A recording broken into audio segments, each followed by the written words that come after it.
म पदम बोगटी भीमदत्त नगरपालिकाको नगर प्रमुख। अब यो हाम्रो धनगढी उपमहानगरपालिकाले प्रदेश स्तरीय सिप तथा रोजगार मेला जुन राखेको छ, विगतमा पनि राखेको थियो, यसपालि पनि राखेको छ। 7वटा विधामा 22वटा तालिमहरू राखेको रहेछ। यो अति उच्च स्तरीय रूपमा चाहिँ मेला राखेको छ महानगरपालिकाले।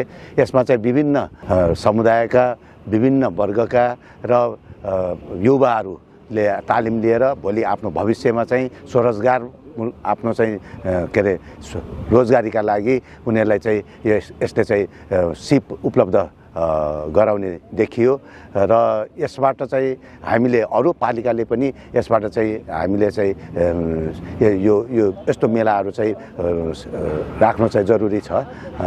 किनभने आफ्नो पालिकामा चाहिँ जुन बेरोजगार छन् युवाहरू, उनीहरूलाई चाहिँ रोजगारीतर्फ स्वरोजगार, अहिले सबभन्दा राम्रो स्वरोजगार। अहिले धेरै कुराहरू देख्यौँ, बेकरी देख्यौँ, कपाल काट्ने कुराहरू देख्यौँ, अनि चाहिँ फर्निचरहरूको देख्यौँ, त्यसपछि यो विभिन्न विधाहरूमा 22वटा विधाहरूमा देख्यौँ। यसले चाहिँ निश्चित रूपमा पनि यहाँको चाहिँ जुन बेरोजगारी छ त्यसलाई चाहिँ घटाउनमा मद्दत पुर्याउनेछ यस मेलाले।